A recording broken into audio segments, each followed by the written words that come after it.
Hello everyone and welcome back to my channel. Hope you're all having a wonderful day so far. So in today's video, we're going to be going over a few different bills that are currently being proposed in Washington revolving Social Security. A lot of these are very exciting. We're having a lot of action involving changes within the Social Security program. First time in a while we've really had this kind of come to the forefront, and it could be mostly because we've had a lot of reports saying that Social Security, the trust fund, may be going insolvent within the next, let's say, 8 years, which at that point everyone receiving Social Security would then receive around a 23 to 25% pay cut, which obviously is very alarming. So we're going to start this video out by talking about a bill that's actually being, it's bipartisan, introduced by both a Republican and a Democrat, and then also has a lot of co-sponsors. So this one really isn't being talked about a whole lot, but in my opinion, it has probably the biggest chance to pass. But of course, it doesn't really address one of the most alarming issues, and of course is not paid for. So we're going to be going over that. Now before I get into these bills for the day, if you wouldn't mind helping me out real quickly by just giving this video a like, it just helps out with the good old YouTube algorithm. And also consider subscribing to my channel if you have not already. Okay, so this article right here is saying that Senators Brown and Collins reintroduce Social Security Fairness Act. So Senators Sherrod Brown and Susan Collins reintroduced the Social Security Fairness Act on Thursday. The bill would repeal the windfall elimination provision and government pension offset, which currently combine to reduce the Social Security benefits paid to retirees who collect a public pension and were not paying into Social Security while working for the public employer. The WEP was enacted in 1983. It has the effect of reducing Social Security benefits for those receiving a non-covered pension, meaning a pension sponsored by an employer that does not deduct Social Security payroll taxes. The WEP comes into play for retirees who were employed by at least one public employer not covered by Social Security and another employer who does collect Social Security taxes. Since Social Security accounts for the payments into Social Security for the years of covered employment in the progressive method, those who work for both covered and non-covered employers are viewed by Social Security as if they had made a low income their entire life, which may not be true in light of their non-covered employment.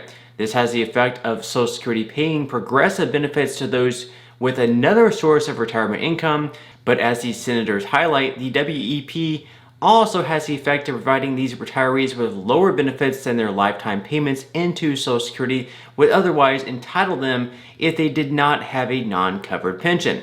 Since the bill would simply repeal both provisions, retirees collecting non-covered pensions would collect Social Security from their covered income using the standard method. Brown and Collins previously proposed this legislation in 2021 and 2019. It failed in both instances.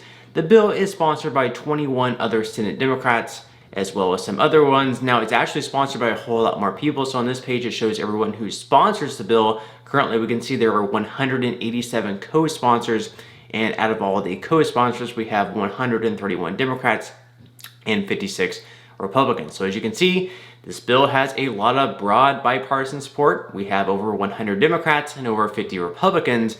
This is more than any other bill that we currently have. Of course, we have the Social Security Expansion Act, which is introduced by Bernie Sanders and Elizabeth Warren.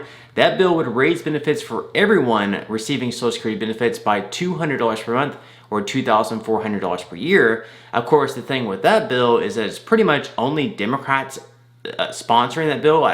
No Republicans, to my knowledge, are backing that bill.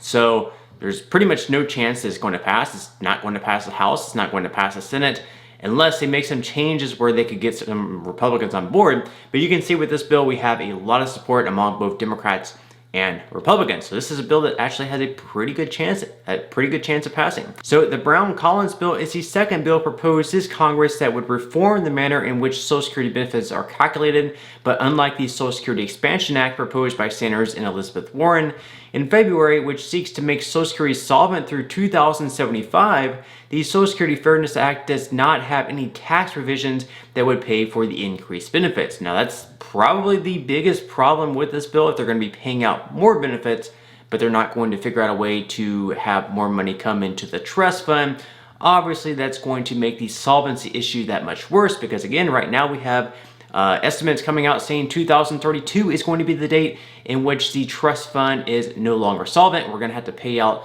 a reduced benefit of 23 to 25%, which obviously is a huge problem. If we're paying out even more benefits, this date could get moved up even more, let's say 2030. So that's obviously a problem. And again, they mentioned the Social Security Expansion Act. But again, the problem with that, like I said, is that pretty much only Democrats back that bill. It is not bipartisan. Now, of course, we have another bipartisan bill right now that they did not list in that article. It's not yet a bill. It's kind of something they're thinking about doing. It's a bipartisan group of senators between Bill Cassidy, a Republican in Louisiana, and then we have Angus King, who is an independent, but he actually caucuses with the Democrats. And then we have some other senators and lawmakers on both sides of the aisle kind of in talks. We have like Mitt Romney, for example, who's a Republican, but he's kind of more of a moderate Republican, for instance.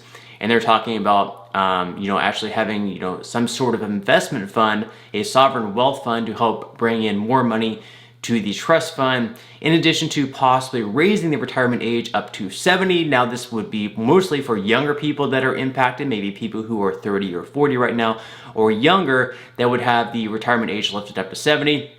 For someone who's like 55, 60, you're going to be safe. You're not going to have any changes for yourself personally, which is very good. But this is something that, we're definitely going to keep an eye out on, because there definitely could be some changes made down the road. So you can see on this article up on the screen here, as Social Security reform talks heat up, changes to the retirement age payroll tax may be on the table. So again, in this bill, the bipartisan one, we're not yet a bill, but the talks between Angus King and Bill Cassidy, they actually don't have an increase in payroll taxes.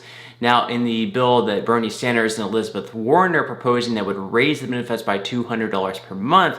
In that one, they would actually lift the cap on people who pay payroll taxes. So anyone who earns above $250,000 would once again have to pay the Social Security payroll tax, which is 6.2 to 12.4%, depending on whether or not you're an employee or if you run your own business. So I'm gonna play a quick video here by Senator Cassidy. It's a few minutes long, but he kind of goes over the proposal that him and Angus King come up with. And they actually mentioned that not only will this make the trust fund last longer, but it could potentially pay out a higher benefit to those who are currently receiving Social Security. Watch. One of the things that you propose is eventually raising the full retirement age, which you can get Social Security from 67 as it is now to 70. That is also the age at which a lot of people, even today, if they push it off until then, would get the most benefits. But how soon would you roll something like that in? Maybe explain your position on just the age thing. That has not yet been definite, because we don't have an agreement from everybody we need to have an agreement from. Right. But you can do what Reagan and O'Neill did, Tip O'Neill and Ronald Reagan, and not let it affect anybody for decades. Right. No one who is close to retirement would be able to do it. But Neil, let's just stop for a second. People start talking about that. Let's talk about some other things you could do.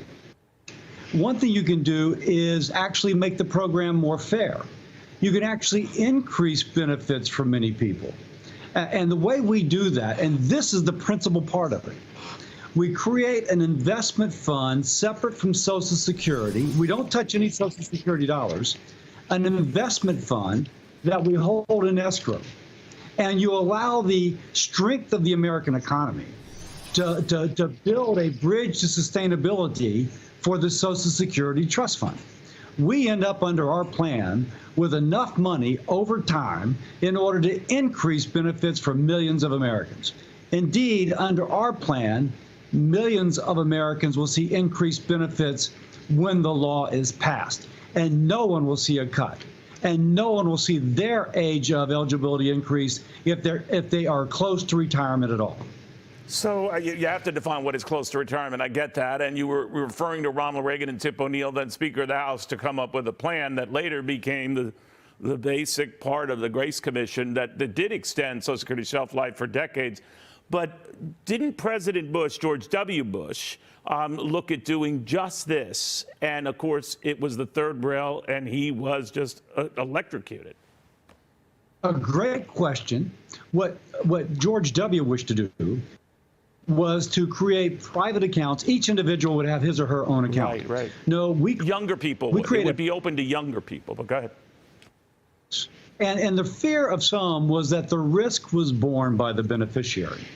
Under our plan, the risk is borne by the fund, not by the beneficiary, and the beneficiary is guaranteed to get the benefits which have been promised to her or promised to him. She is at no risk whatsoever. The risk is borne by the fund, but over the time horizon we're talking about, that'll be a minimal risk. So obviously one of the biggest problems with Social Security today is that we just don't have enough people paying into the system in relation to who's receiving the benefits. Before, as I mentioned, there were 16 people paying into the system for every one person who's receiving it. And today, I believe it's like 1 to 3 people paying into the system for every one person receiving it. So obviously that's a big issue. And that's why they're considering raising the retirement age all the way up to 70.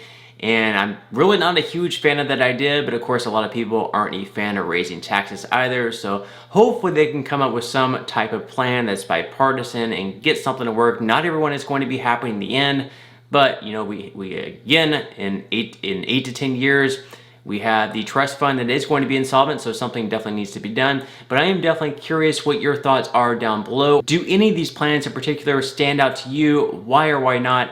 Leave your thoughts down in the comment section below. But that's all the news that we have for today's video. I definitely hope that you enjoyed. If you did, again, make sure to give this video a like. I would greatly appreciate you doing so.